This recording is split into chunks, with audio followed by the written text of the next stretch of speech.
Thank you for joining me. My name is Brandi Matheson, and I'm a yoga teacher and a mindfulness and meditation practitioner. And I'm here to share with you a mindfulness practice that I particularly find really useful if I'm noticing that I am really caught up in some kind of ruminative thinking. And this is a very simple technique of just observing sound. So right in this moment, what types of sounds do you notice in your environment? I know for me, I'm hearing sounds outside, maybe like rain or traffic.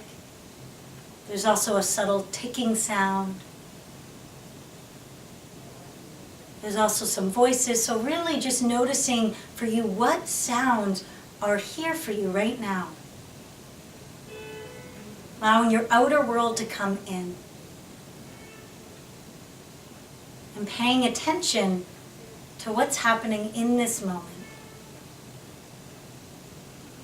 Thank you for joining me.